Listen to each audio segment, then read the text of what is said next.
I'm just going to tell you two stories that happened to me. That scares me a lot. Just about 2 years ago, I moved to a new city and moved into a new neighborhood, school and everything. Moving into a new house was awesome, and it was a gorgeous house. The first day of school, people found out that I lived in the house I'm currently no longer living in, and told me it was haunted, and no one ever felt like coming over. I was thinking, right, but that's when things actually got creepy.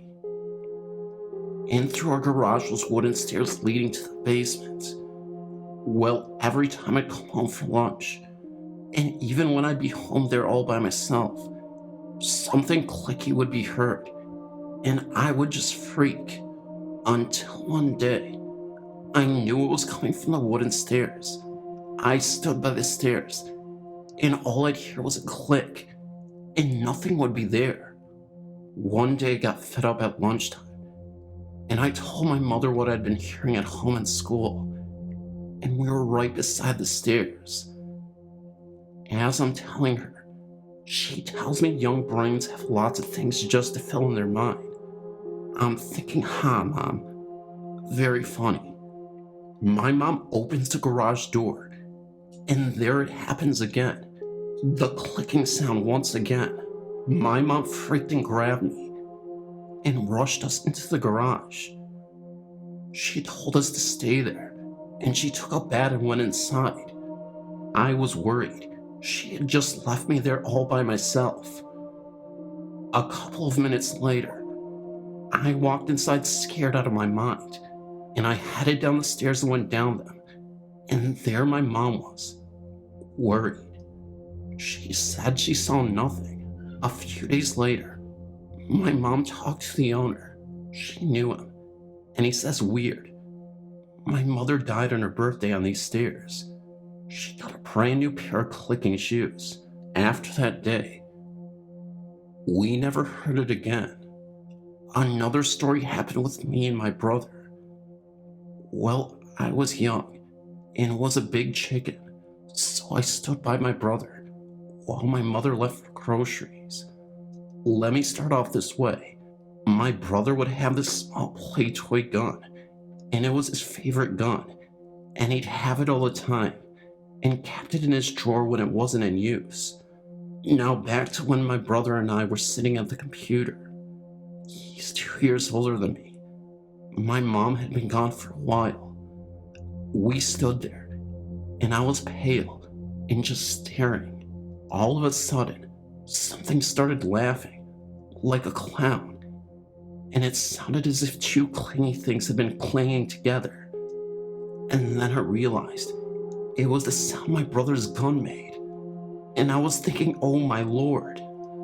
My brother and I started freaking, and we ran to the stairs, and it got so loud.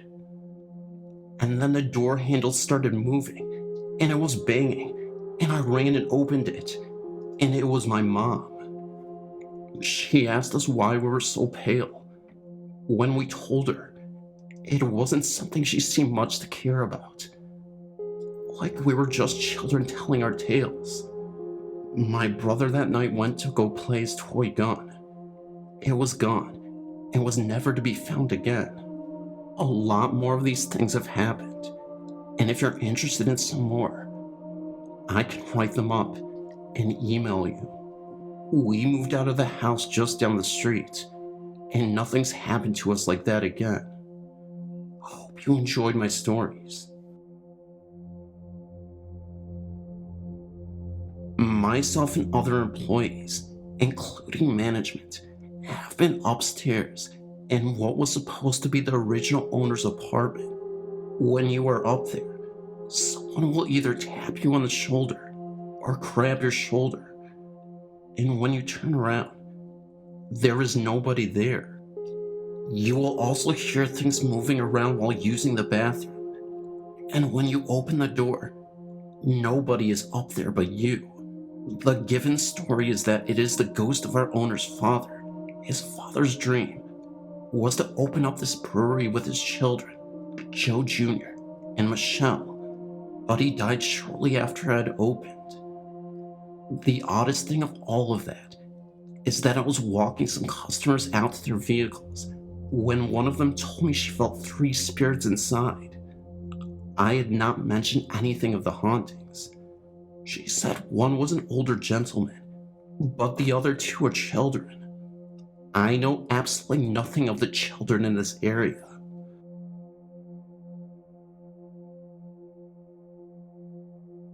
A quick little story about Utica, California, that I think you might find interesting. My older son John, 26, and his girlfriend Jana, 23, plus William, 64, also the same ghost in Utica. He was a thin man that seemed to float. They followed him from one room to the other, and he vanished. We also have a candle on top of the family room TV that gets knocked onto the floor every few days for no apparent reason. We have been watching the candle get knocked off as if someone were pushing it on the floor. It just gets swiped off the TV. Sometimes the TV is on, sometimes not. My house definitely has a ghost, but I don't know who this tall, thin man was. I kind of like it that he's here. It's like having another pet. Just thought you'd want to know about this story. I find it fascinating.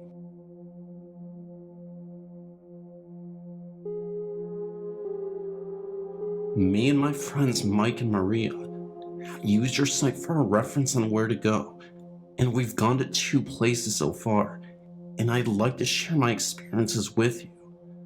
The Sleepy Hollow Sparta Cemetery. We've been there twice. The second one being about an hour ago. The first time we went was about 2 weeks ago, and there is an open gate to get in. We made a discovery about something I will tell you in a little bit. The first time we went there, we got in okay, and we only visited about, the first half of the cemetery. We continued to hear rustling, but tried our best to remain calm. We then came across 2 mausoleums. My friend Mike decided to go see if they were open, but he became too creeped out and came back towards me and Maria. While standing outside of them, we noticed a light from the street shining through the trees, making an angel-like silhouette on the building. We all stared at it for a bit, and Mike mentioned that it looked like an angel. Suddenly the light turned off, kinda creepy. After that we left. The second time was tonight. There were the 4 of us. Me, Mike, our friend Rob, and his girlfriend Steph. We got into the same gate once again, and we proceeded to explore the same area as we did last time. This is where we made our discovery, and maybe you can post a warning next to this place for people on the listing. The light we saw last time that came from the street, making the angel-type figure, maybe a motion detector, because it shines right into the cemetery, even though it's far in the street. When we walked, the light turned on. This is when we started to be concerned, and we also heard sirens, but they were ambulances. Then, this is where it gets spooky. As we were walking the road back to the 2 mausoleums, I happened to glance to the trees, and what appeared to be standing there was a silhouette of a person. Then I noticed a hat, shaped like a police officer's. Then I tried to show Mike, and he saw it too. But then I noticed it wasn't moving. When we were leaving, it was a statue on top of a tombstone. However, when we left, Mike explained to me that what he was looking at wasn't the statue, it was the shadow, he says, and his description of the shadow was the same police-type figure. We were both looking at 2 different things, but had the same description. I think something there didn't like us, and was trying to give us an illusion to get out. The other 2 that were with us didn't see anything, The only conclusion that we could come up with was that something there remembers us from our last visit and most likely didn't want us there. Our other adventurer in Brewster, we drove up there. There was like 6 of us. We drove past a pond, and I saw something across the pond that looked like a flashlight being waved. I don't know what it was, but when we stopped at the gas station before we headed over to the pond, someone said party at the lake tonight while purchasing alcohol. We parked up on a street about a mile or 2 away from the pond, and we all walked down to the road to it. We also had a recorder with us the entire time to see if we picked up anything we didn't hear. We found a dead animal on the side of the road, as well as many beer cans. We also kept hearing rustling in the woods as we came to the pond. When we came to the pond, we saw nothing for about 10 minutes, so we walked back to the cars. We began walking faster when we heard a crash in the woods, and then we got back to the cars and stopped in front of the golf course, where I took a picture of the sign.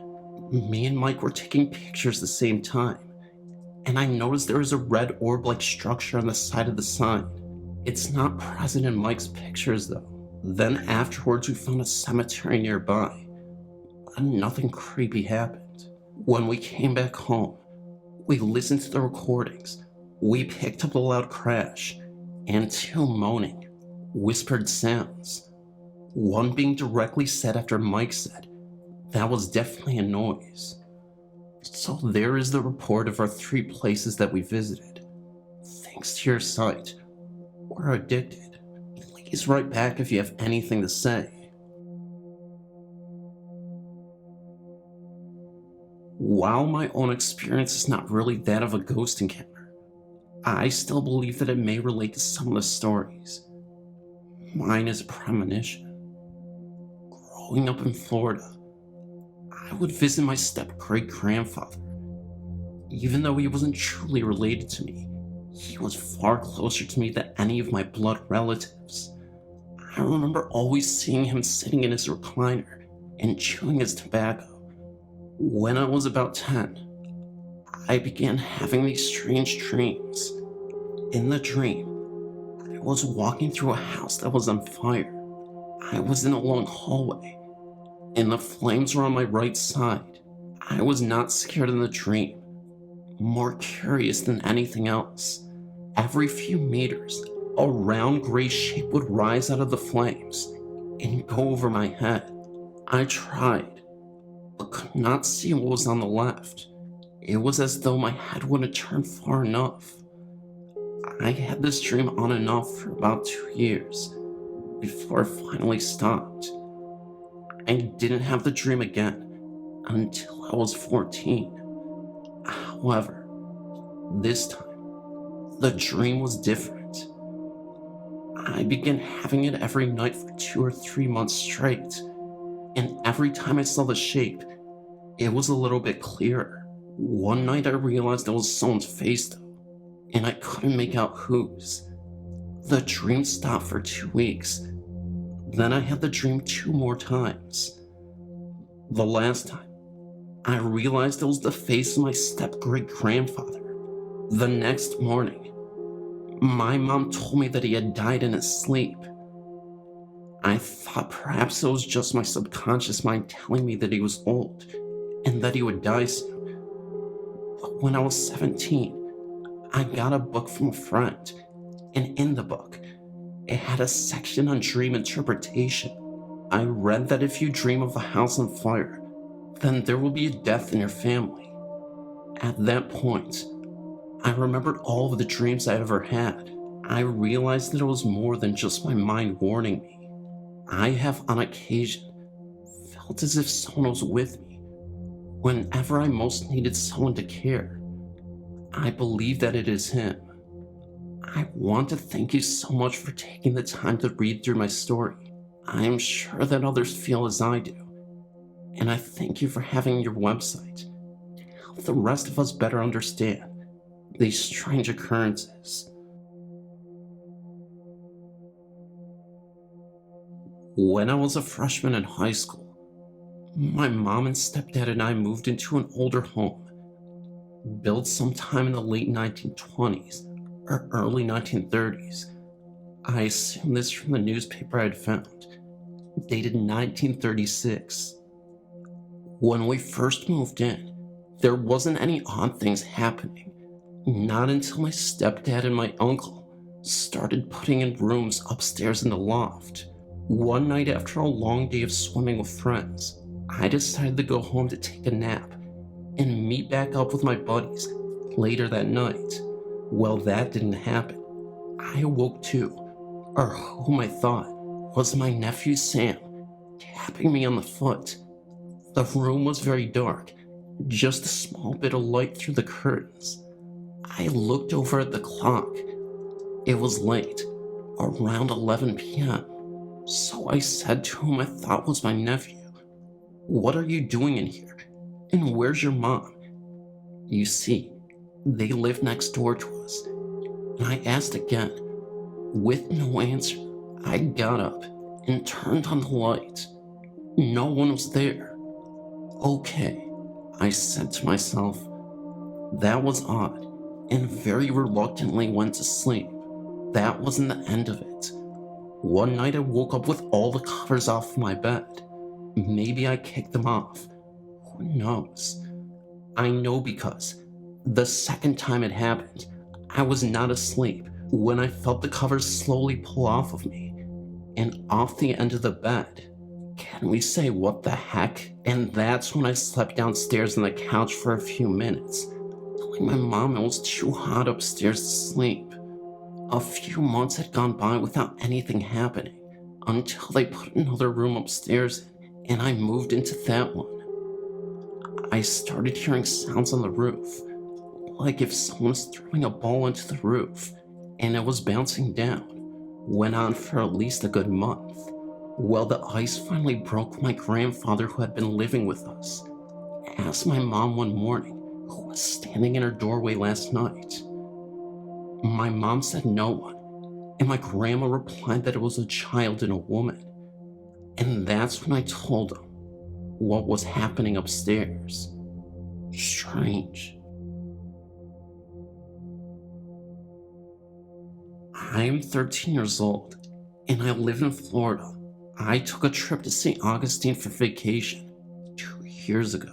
My family and I stayed in the St. Francis Inn, which is a bed and breakfast.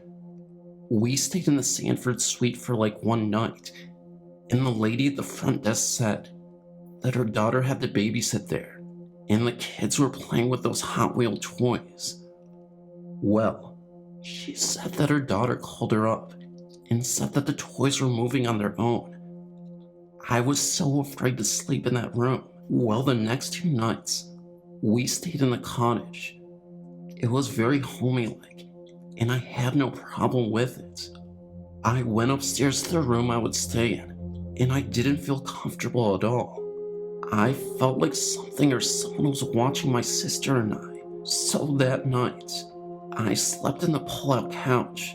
That night, my mom said that late at night, she heard footsteps coming up the stairs and into the room that my sis and I were supposed to stay in. Everyone was sleeping, so there was no logical explanation. Creepy. And the next morning, my mom went to have breakfast, and she was talking to these really nice people that stayed in the supposedly haunted room. Lily's room. There is a whole long story to the room, and I don't really know the details. The couple staying in that room said that they took some pictures, and in one, there was an armchair from like a long time ago against one wall, but it wasn't actually there. So they started walking out to the courtyard next to the cottage and said, "Oh, it's just Lily messing around with stuff." As soon as they said Lily, the light above the cottage door went out. My dad went to check it out, but there was nothing wrong with the light bulb. I was freaked out. We were gonna leave that very day. My mom couldn't find her car keys or the cottage room key. She was looking, and she found the car keys on top of the counter and the cottage keys inside the door. and the door we never came in through. This story is all true, from what my mother told me. Very creepy. Hey guys, so first of all, so I know that you got to the end of the video, could you please leave a like, a comment, and subscribe if you're new? Throughout all the voice issues and everything, I've finally been able to actually get a consistent schedule going, so tune in Friday. I'm most likely going to have another ghost story videos, and we're going to be aiming for 3 videos a week from now on. We'll see how that goes, but guys, thank you so much. As I said, I appreciate a comment.